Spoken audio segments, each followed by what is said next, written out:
Historian Willard Stern Randall is author of a new biography of Alexander Hamilton. It details the Founding Fathers' role in the Revolutionary War and his influence in shaping the government of the United States until his fatal duel with Aaron Burr. This Public Lives feature is about an hour. Willard Stern Randall, visiting professor of humanities at Champlain College, is the author of 12 books, including 5 biographies. A former investigative reporter, Mr. Randall won the National Magazine Award for Public Service from Columbia Graduate School of Journalism, the Hillman Prize, the Loeb Award, and 3 Pulitzer Prize nominations during his 17-year career in Philadelphia journalism. After graduate studies in history at Princeton University, Randall moved to Vermont to write biographies. His first, Benjamin Franklin and His Son, won a Frank Luther Mott Prize for Research from Missouri Graduate School of Journalism. Benedict Arnold, Patriot and Traitor, was a finalist for the Pulitzer Prize and the Los Angeles Times Book Prize, and was a notable book of the New York Times. Thomas Jefferson, A Life, was a history book History Book Club main selection, was nominated for the Pulitzer Prize and was named one of Publisher Weekly's 10 Best Biographies of 1993. George Washington, A Life, was selected for Reader's Digest Volume Best Nonfiction of 1997. Randall recently received the Award of Merit of the American Revolution Roundtable, only awarded twice before in 45 years. He is also a contributing editor to MHQ, the quarterly magazine of military history. Tonight, Professor Randall will tell us about his latest biography, Alexander Hamilton, A Life. Please welcome Professor Randall.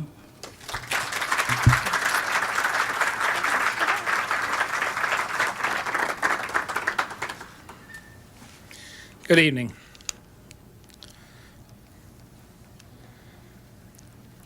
Of all the founding fathers of the United States, the man who might be the most important to us today is probably the one we know the least about.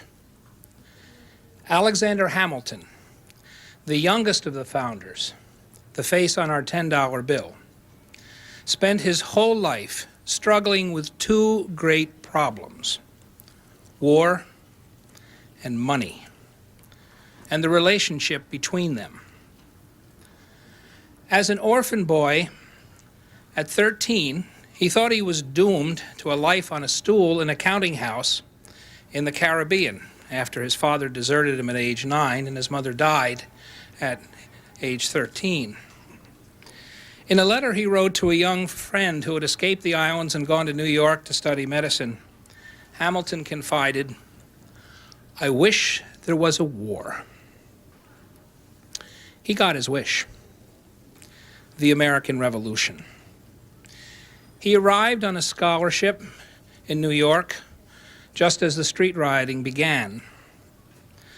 He signed up as a student at King's College, which would soon have to change its name to Columbia. And there in the library at night, he pored over the writings of the French philosophers, the revolutionary tracts written in the last 10 years before him, and turned out pamphlets that everyone thought were written by somebody 10 years older at least. When word of Lexington and Concord came, he organized the first militia company in New York City, which is now the oldest Army unit.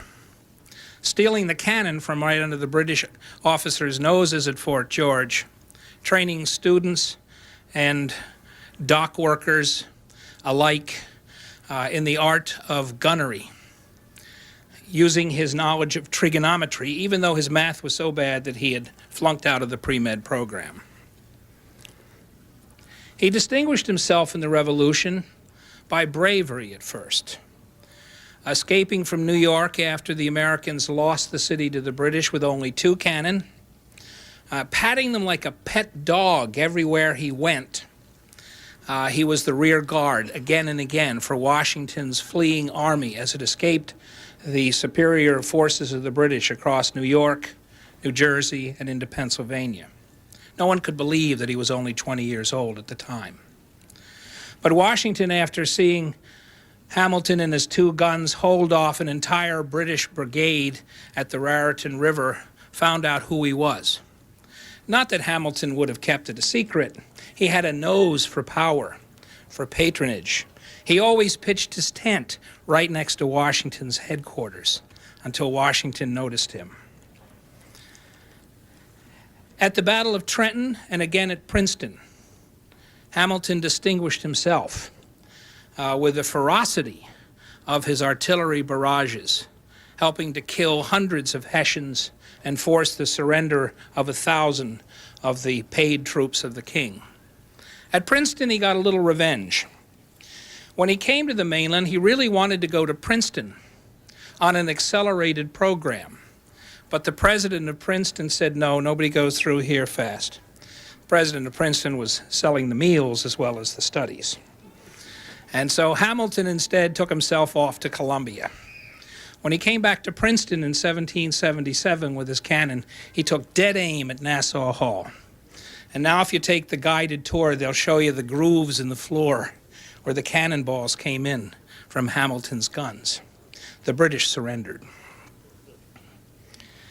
Hamilton joined Washington's staff as an aide-de-camp. This is an office that we don't have really anymore. But basically, 10 or 11 of the brightest young men in the American colonies competed with each other for the favor of the general. They slept at night often on the floor with their heads in toward the fire to stay warm. But in the daytime, they were the mind and the pen of the commander-in-chief. He chose only bright young men who could write, he said. He didn't have time. He told them the way he thought. They were on their own. He gave it a quick look, and then he signed. A model CEO. As aide-de-camp, Hamilton took on more and more responsibilities. He became the leading go-between with Washington's network of some, we now know, 200 secret agents. He also handled prisoner of war negotiations and exchanges. Among the people that he exchanged and got out of British prison was Ethan Allen of Vermont. More than that, however, he was the writing arm, the legal mind, and the man who would pull a gun and shoot at anyone who objected to Washington or his policies. He actually rifled the files of General Horatio Gates to get the goods on the hero of Saratoga when Gates and other officers planned a coup against Washington. He was absolutely loyal to his commander. At the same time, in other ways, he was a young man on the make. He had no money. He was an orphan. Everyone around him was from a leading American family. Good money, good connections. And Hamilton knew that most of all, to get ahead in the new nation that they were fighting to establish, he would have to marry well.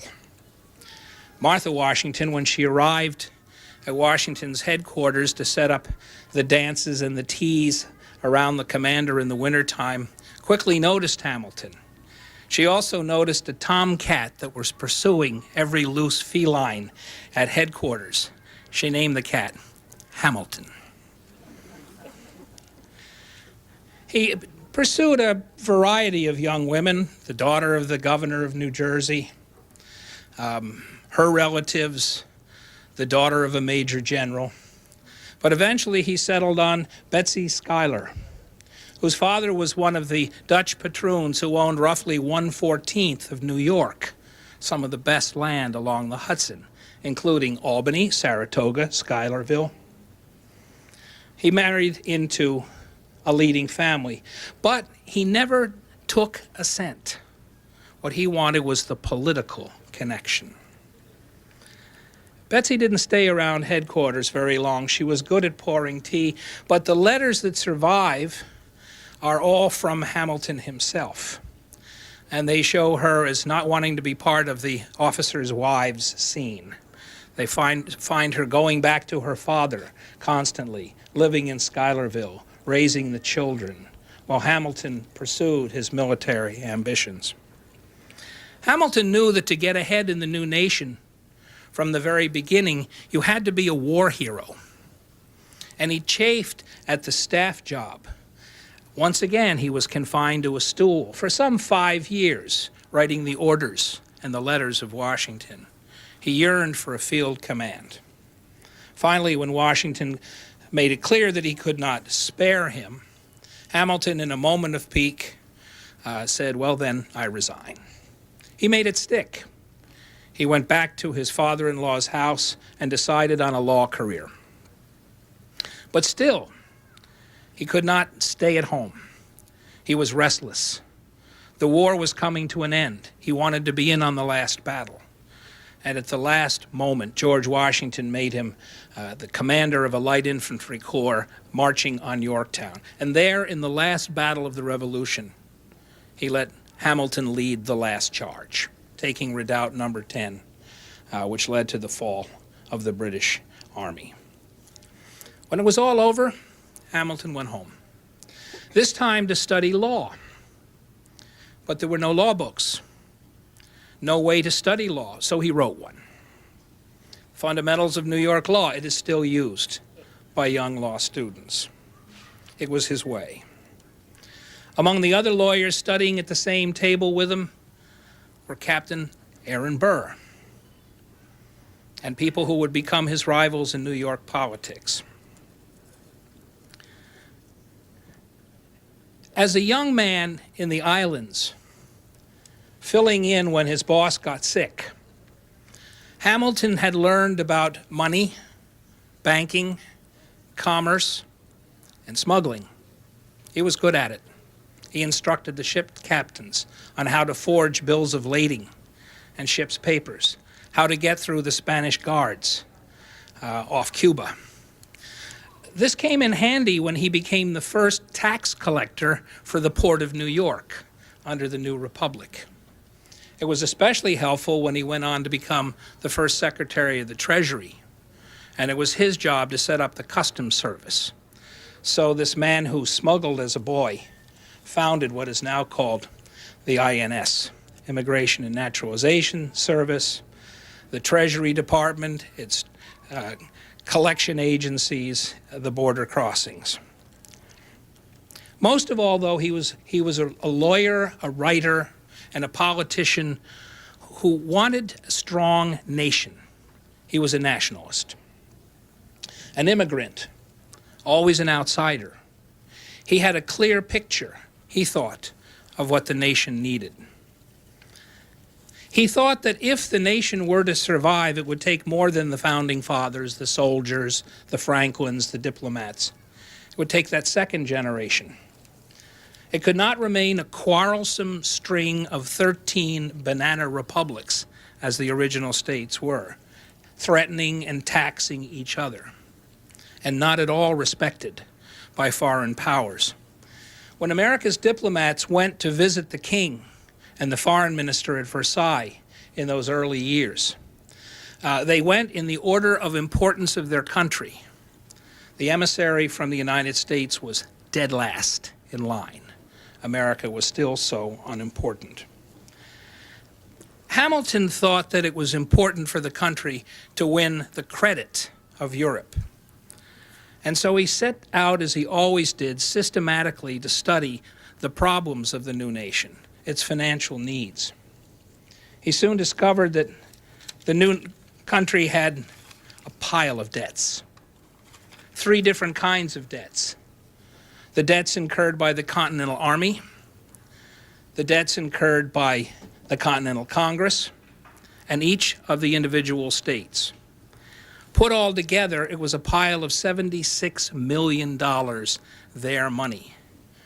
Factor that out by 41 times, and you'll see the problem.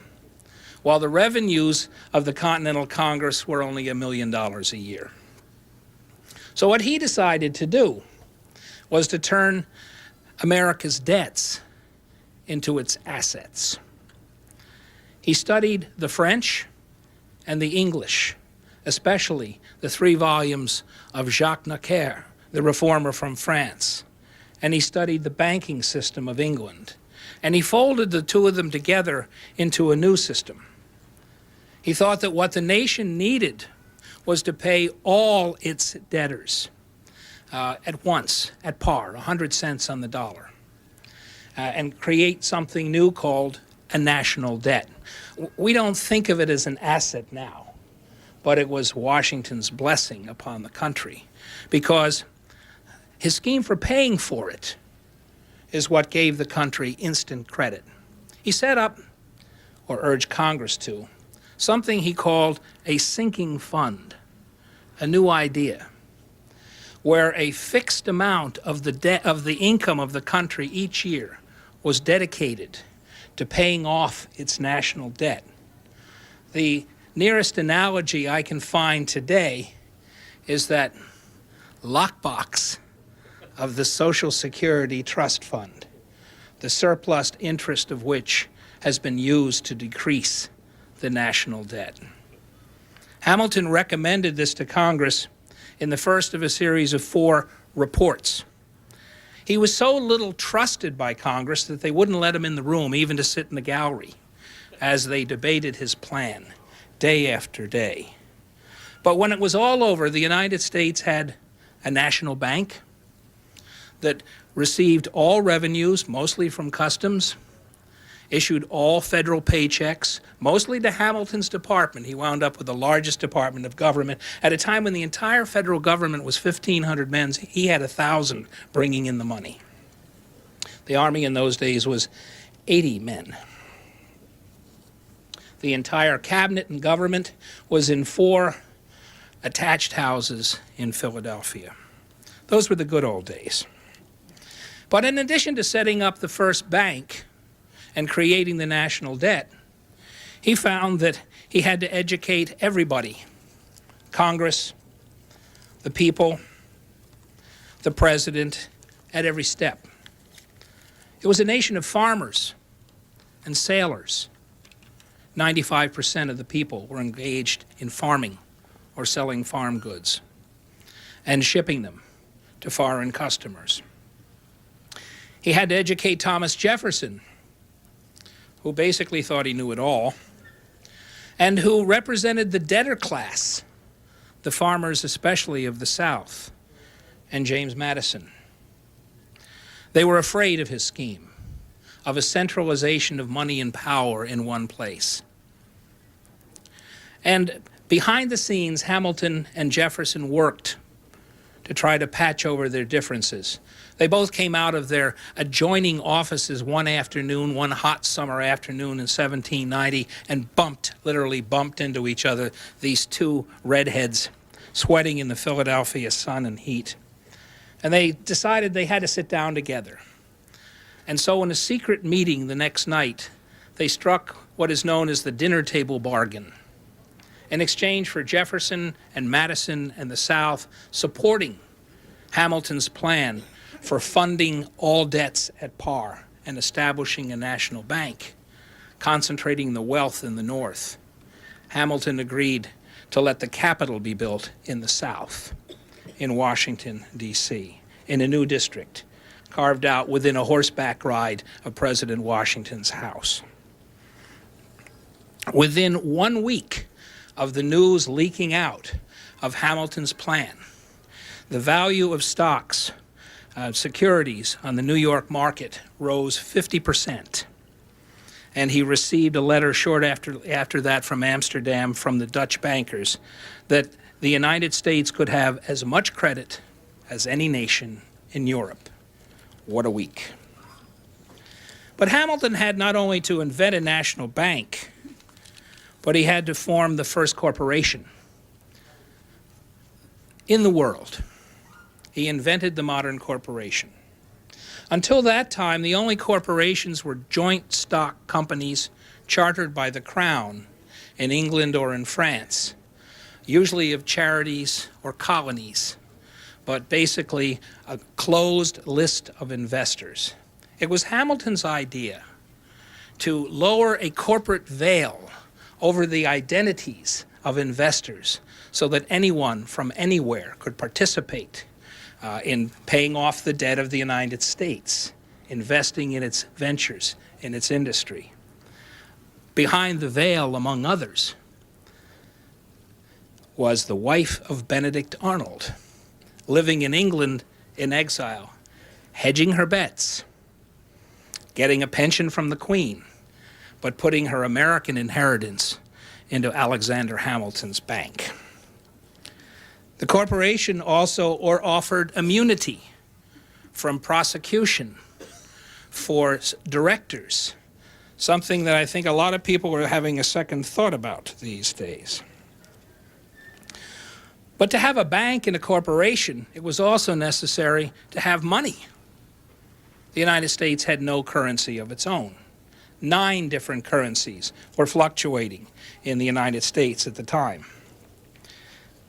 His idea was to come up with a new currency that, instead of having on its face the ruler, the king, as had been the custom for thousands of years, to have Columbia, a mythical figure.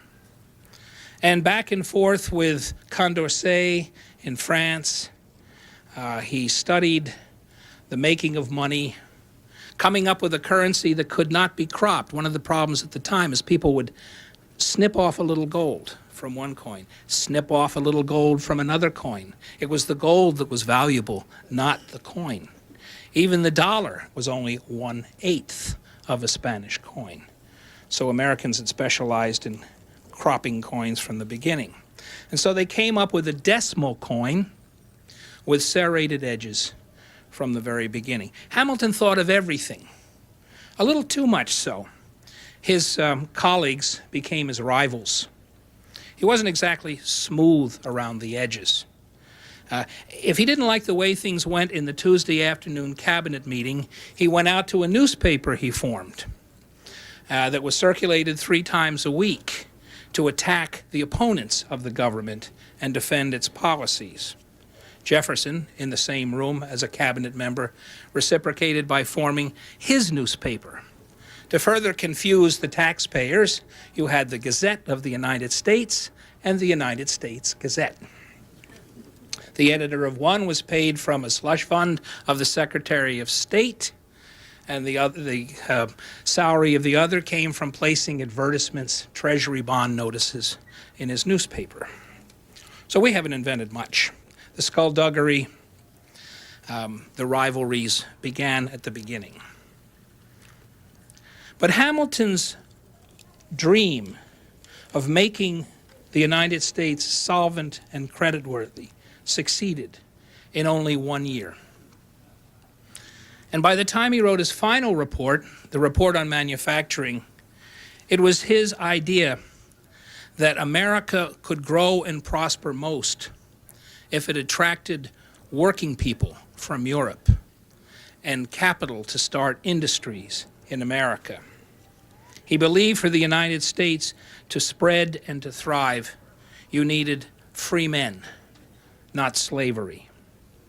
Factory workers, he believed, would, quote, flock from Europe to the United States. His prophecy, of course, came true. Between 1840 and 1913, 10% of the population of Europe migrated to the United States to take part in its industrial revolution. To get the industrial revolution going that he foresaw, he launched SUM, S-U-M, the Society for Establishing Useful Manufactures, the first sizable industrial undertaking in the United States, helping to build a new textile-making town called Paterson, New Jersey. Along the way, in his 5 years as Secretary of the Treasury, Hamilton also created the Coast Guard, the U.S. Navy.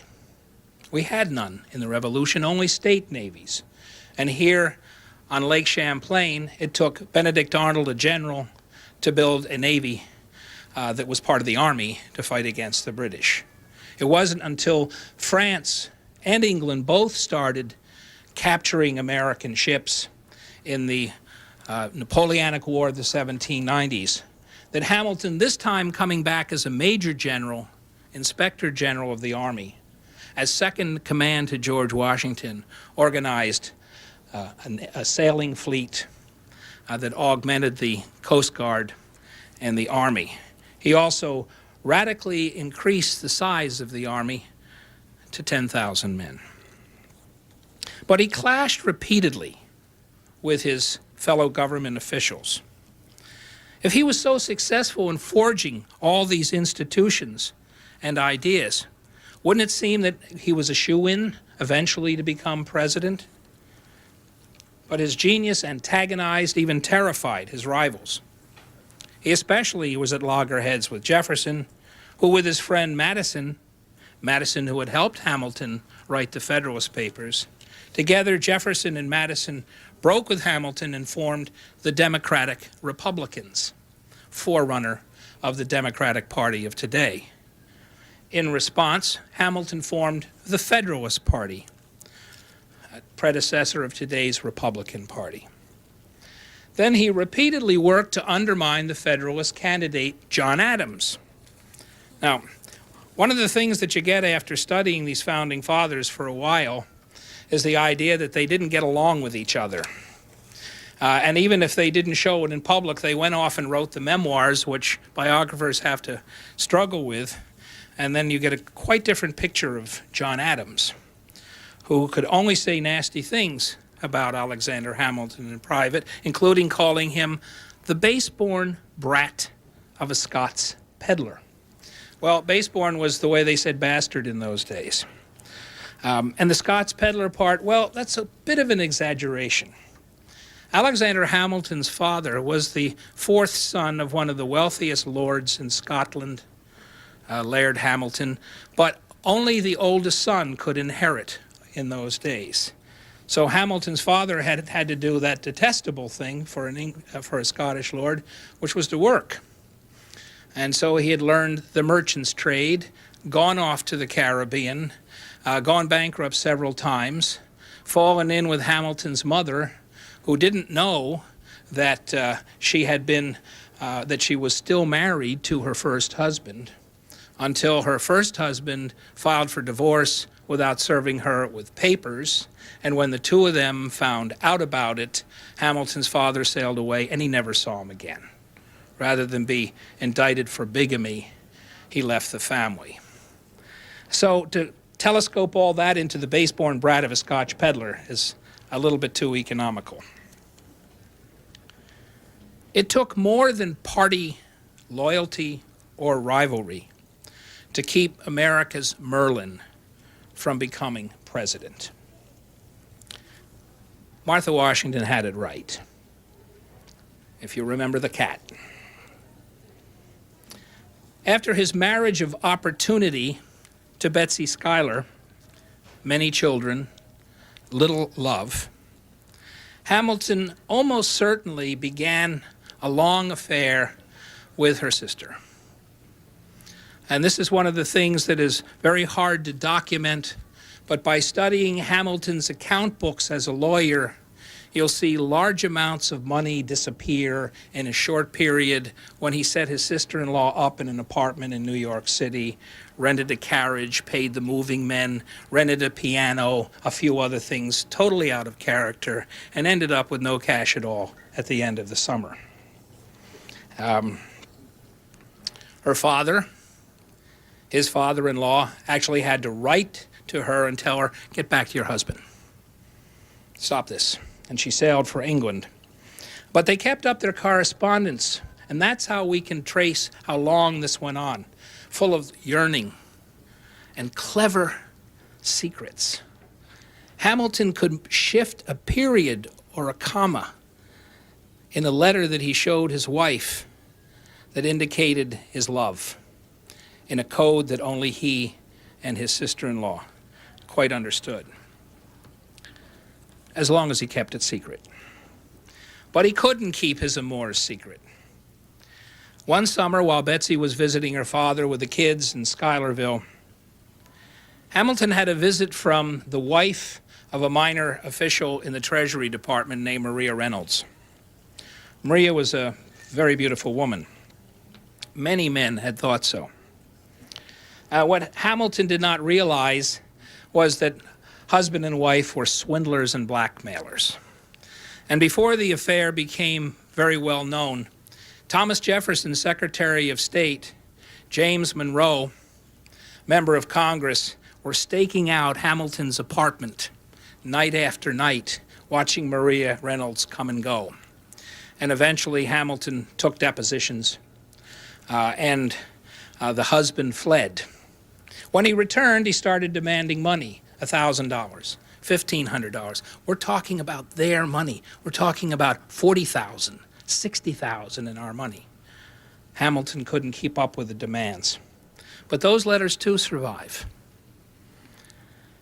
When it was all over, Monroe, Jefferson, and Aaron Burr, who showed up as the lawyer for the wife and the husband, decided that he would have to go public to avoid the scandal of peculation with Treasury funds. The threat was to expose him for dipping into the till. Instead, Hamilton, in a long, sad, overly detailed confession, which he paid to publish himself in a New York newspaper, actually destroyed his chances ever of becoming president.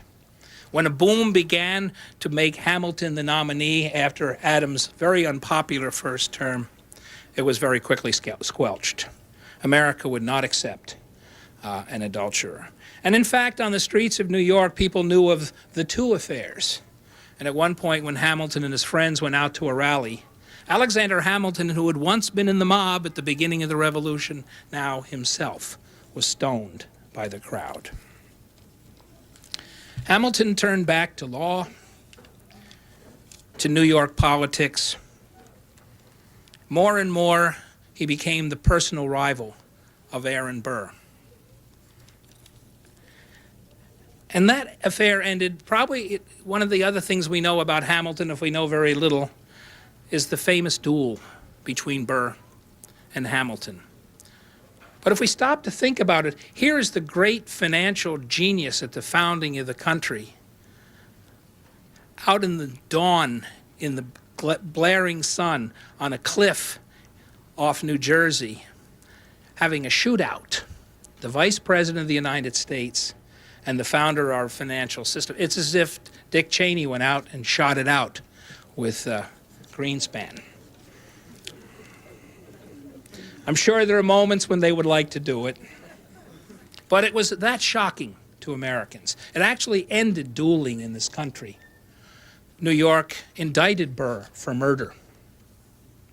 Burr, with incredible nerve, fled New Jersey, went to Washington, and continued to preside over the United States Senate. Eventually, however, after all his possessions were impounded and auctioned off in New York, he fled to Europe, where he became the inspiration for The Man Without a Country. He came back and lived a long life as a New York lawyer and paramour of many a lady. Hamilton died 36 hours after being shot in the side with a .55 caliber ball from specially made pistols, dueling pistols, with a foot-long barrel, fired at 30 feet. The pistols are interesting. They were specially made for John Church, the husband of Hamilton's paramour, his sister-in-law. He provided them first to Hamilton's oldest son, who had died in a duel 3 years earlier. Again, Hamilton used them. They had specially made hair triggers. Hamilton wrote that he had no intention of killing Burr, he just wanted an affair of honor. He probably intended to fire in the air. Aaron Burr had no such intention. He set the hair triggers. He fired first. The hair trigger works with the slightest pressure. It takes more force to pull the trigger without it. Burr's shot was deadly. Hamilton's broke a twig in a tree. And that was the end of Alexander Hamilton. 36 hours later, his wife and his mistress at his bedside, the man who founded our financial system, died. He was only 49 years old. Thank you very much.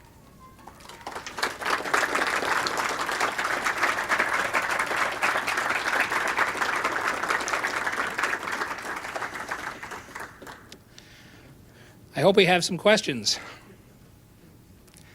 I'm not disappointed, sir. Would you wait for the microphone to be brought up? We have someone bringing the mic up the center aisle. Yeah, on the subject of the duel, and I can't remember where I read it. I thought I read in the boat on the way back, Alexander Hamilton said, "Be careful, my gun had not been fired yet." So there was some speculation that he didn't even think he fired his gun. Is that something that you read about, or? I think his exact words were, "Be careful, the hair trigger is set."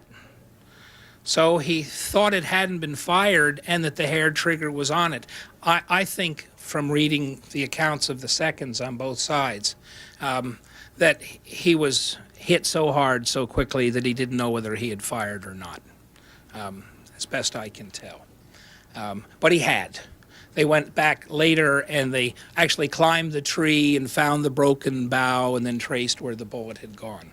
So he had fired. But it was like this after he was struck by Burr's bullet.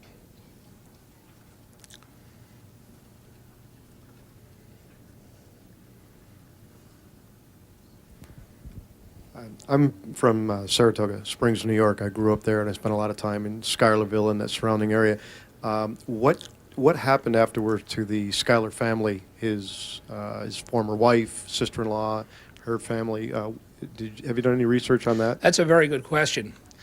Betsy Schuyler lived another 50 years. 50 years. Spending about 35 years trying to find the ideal biographer.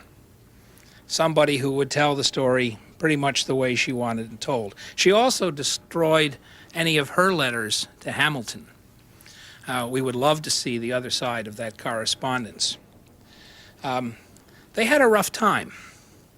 Most of the Schuyler money was in land, which was not the great treasure of Americans at the time. There was just too much of it for sale, so there wasn't much income. There wasn't much cash. The tenants weren't paying.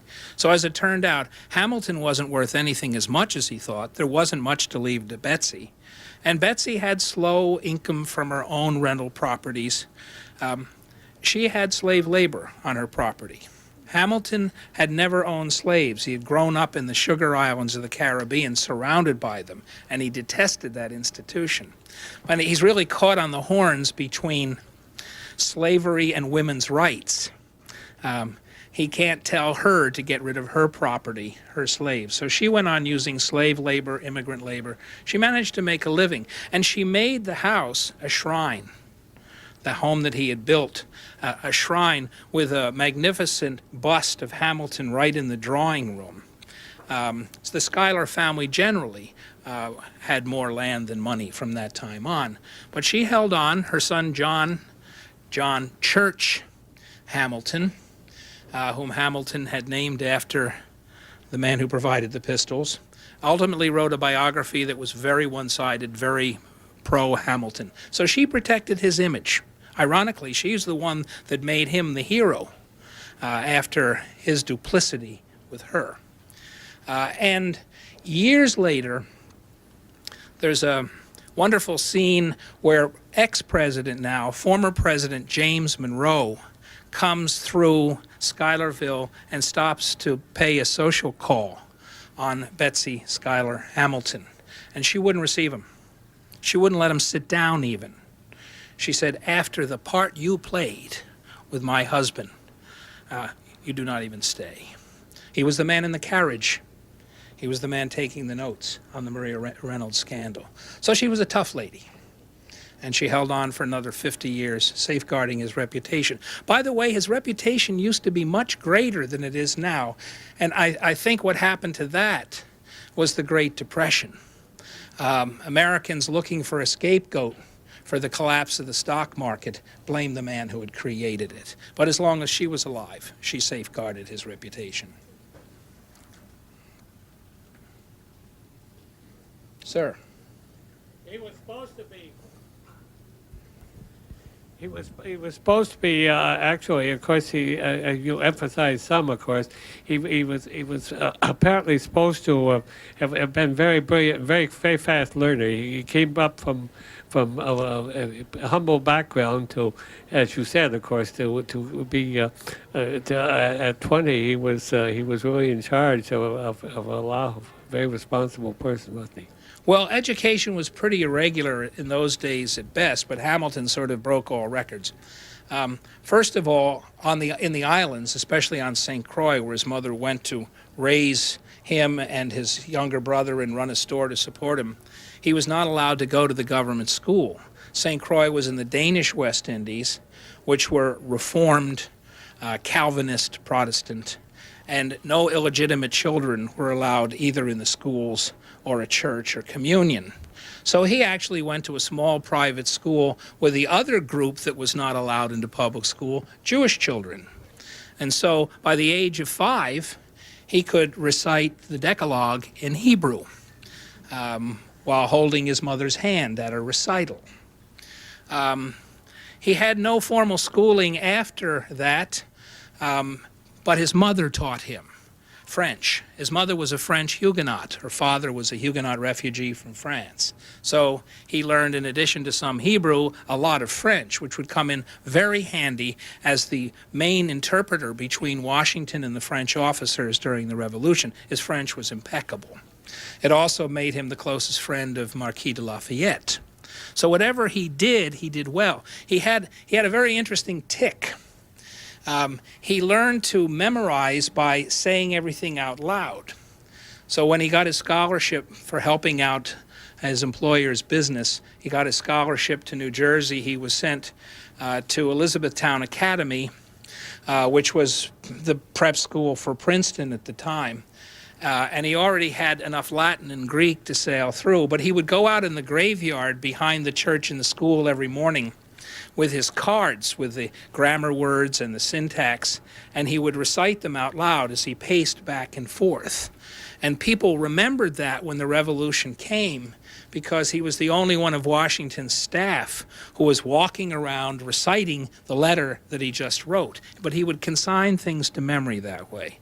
And I think this helps to explain the incredible output that the man had. He could hold those facts for years. He studied geography when he was 20, that he put to work when he was Secretary of Treasury 20 years later. And he could write prodigiously, not only beautifully, but prodigiously. Washington, the way Washington ran his cabinet was each week to give them a problem, his cabinet members, and they had 7 or 10 or 15 days, depending on the complexity of the task, to turn in a written report. Well, when Hamilton wanted his bank, Jefferson opposed it. Jefferson was no slouch as a writer. Jefferson finished on time and turned his report in. Washington, as a courtesy, said, "Mr. Hamilton, why don't you cast your eye over this and see what you think?" Well, he paced and muttered and paced and muttered for a week. And then in 3 days, he wrote 15,000 words, the report on the bank, which is the foundation of our financial system. It blew Jefferson away.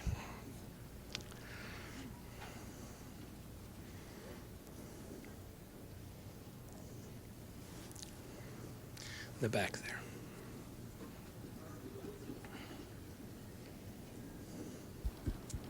Hi. This may seem somewhat of a bland question, but you said about to get the money nowadays what it was worth then, and you factored by 41.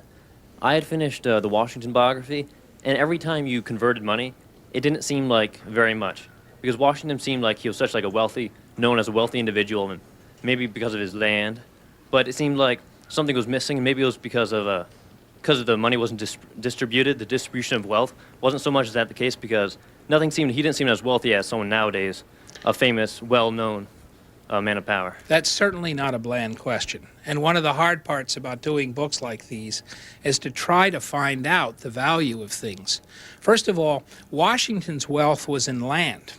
As a boy, he had found his father's surveying tools in a shed after his father died, another orphan, and learned to do surveying. And for the rest of his life, wherever he went, and no matter who was paying him, he picked out the prime land until he owned 35,000 acres of riverfront land, including the entire town of Charleston, West Virginia, which is named after his brother Charles, 10 miles of the Potomac, Now that's worth a little something. 10 miles of the Potomac where he built Mount Vernon. His wealth was in land. The other thing, we had a barter economy. Clergymen were paid in firewood and chickens. So were school teachers, just firewood. Farmers knew how to buy things without leaving a paper trail even then for tax purposes. Smuggling was the chief industry in Vermont. Even when Jefferson declared an embargo, that's why we have Smuggler's Notch. So you're not going to find as much wealth on the record. But even if you could, the average income of an American in 1789, the average, was only $437. Something like a very poor third world country today. If you factor that out, it's still only about $6,000 our money. And that was the big problem that Hamilton faced with the national debt. The other thing is, only about 20% of the people could vote and were full citizens and pay taxes. So out of 2.5 million people when the country began, only 160,000 had the vote. The problem is take $76 million, their money, divide by 160,000, and you have this 2 or 3 times what the vast majority of Americans made to pay off. And that's why his scheme of attracting foreign investment was so brilliant. But the numbers seem very small. But then the other thing to remember is the disparity between what workers and farmers make now and what CEOs pay themselves is far greater than any other country in the world at any other time. And that's a very recent phenomenon. It used to be maybe 30 to 1. In Japan, it's only 20 to 1, not 1,000 to 1. So wealth was not as lavish. The rewards were not as lavish at that time as they are now. Chris.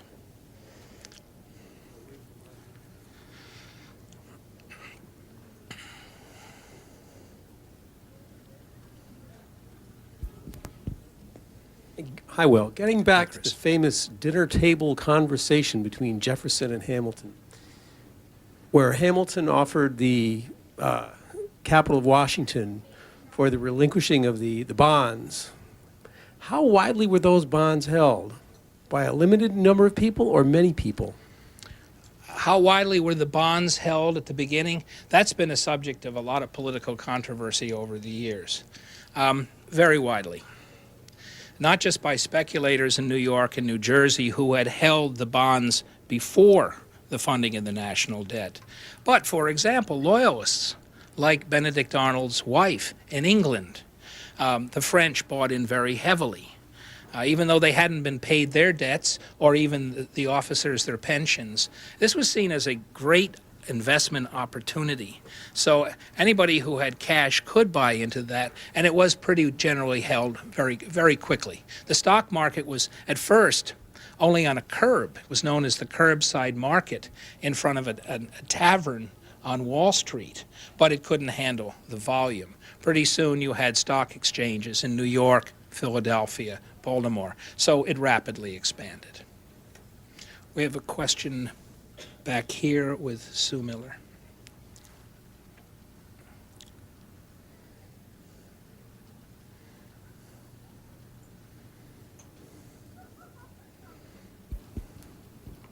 Thank you. I was a little confused about your description of his being stoned in New York. Was it the city of New York? At that time, were they not mostly farmers around that, living in that area, or were there tradespeople? How can you describe a little who stoned him? And I would think, that that he would have a lot of sympathetic understanding among some of the wealthier people. Well, that's a very good question, but the city of New York in 1800 still mostly had unpaved streets with pigs running through until somebody who had the job caught them and butchered them. It was small, probably 35,000 people. hardly deserves the name of city, but it had no police force. No town or city in America had a police force, and when a crowd got together and got an idea into its head, it usually did what it wanted. Hamilton had been on the side that had thrown stones, even though he hadn't personally, I think, at the beginning of the Revolution. But he now had become establishment. He had become the government. He had become the voice of money. And Burr's people were the artisans, the dock workers.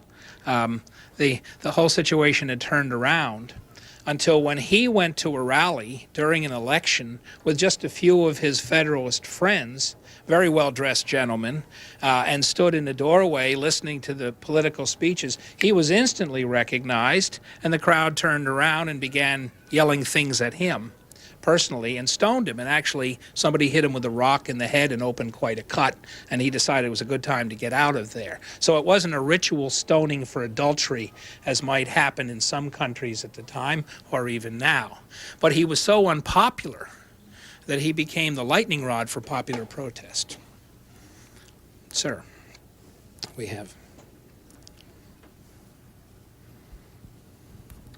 You mentioned that he was author of some of the Federalist Papers. Was he a large factor in the framing of the Constitution?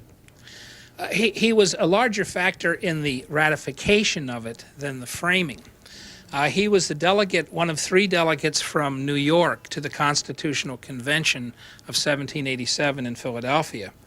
But the other 2 were appointed by Governor George Clinton of New York, who was an anti-federalist and who was opposed to central government, opposed to a new constitution, wanted to keep the Articles of Confederation and the power in the state. And so he packed a delegation with rivals of Hamilton's. Hamilton tried to get his father-in-law to go with him, but that was defeated in the New York Senate. So he was outvoted. The voting was by state, by block. And so Hamilton knew that whatever he did, it wouldn't make a difference in the vote because it wouldn't be counted, but he couldn't stay quiet. He sat there, and first he got himself on this committee, then he got himself on another committee till he was controlling the agenda. He only spoke once when he could take it no more without voting. He stood up and without any notes, he expounded for 6 hours. In the summer heat of Philadelphia, it might have made him a few more enemies. But for 6 hours, his notes sat on the table, the notes survive in his papers. And it's really the outline of the government of the United States. It's all in there, checks and balances, executive branch, legislative branch, federal judiciary, which still didn't exist, no federal judges. He sounded off and went home in disgust. Well, they brought him back in time for the signing. And he decided at that point that he would go out and champion the cause. So he and Madison and John Jay decided together to write letters to the New York press in defense of the Constitution. Jay wrote a few and then got sick and sort of fluffed off. Madison concentrated on theory of government, especially from the writings of Montesquieu and the French philosophers, whereas Hamilton went right to the core of, could the country survive without a strong central government? What would it take? And he did 2/3 of the letters himself, putting aside his law practice. And that's the thing. Here's the man surrounded by all this money, and he died really poor, heavily in debt, not all from philandering by a long shot, not taking any money from his father-in-law, going off for months or years on these crusades in Congress or the Constitutional Convention without taking any money. So, yes, he was a strong factor in its survival, but not in its actual writing. Madison was the voice, the father of it. We have somebody in the back row. I was curious when you mentioned about his smuggling as a younger man. When he was starting the INS and the other arms of those governments, customs and such, how effective were they? And based on, it takes one to know one perhaps, and how different may have been from other countries or places that were establishing those types of systems. I think it was, the cliche would be more a fox in charge of the hen house. He knew all the tricks, and he appointed customs collectors. America had hundreds of small ports at the time, and it was a sieve for goods coming in or out. That's what kept the revolution alive, huge amounts of war materials being brought in by the French. And he knew about that too. So what he did was set up a reporting system that every one of his customs collectors had to report to him in writing every week. And he gave them detailed questions. I mean, it may have been a political plum to begin with, but it was an anvil around your neck after a while. But he gathered data that supported the laws that he got passed by Congress to tighten the controls. He decided after that there was need for a Coast Guard, decided that there was need for lighthouses. One purpose is not to prevent shipwrecks, but to watch smugglers.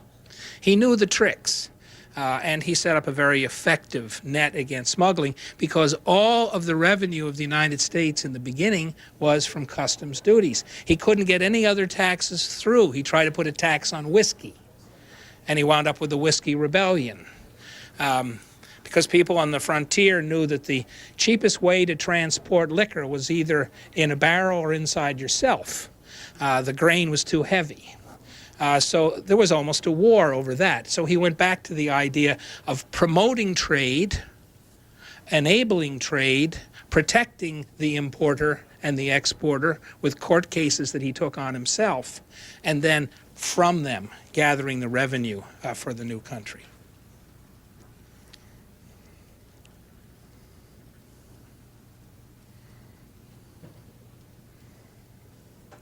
Well, if there are no more questions, thank you very much for coming out on such a cold night.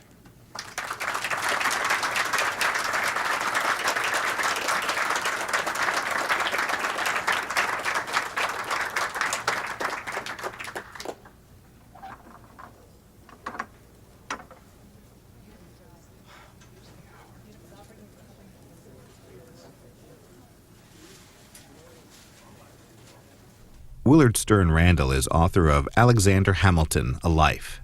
It's published by HarperCollins, on the web at harpercollins.com.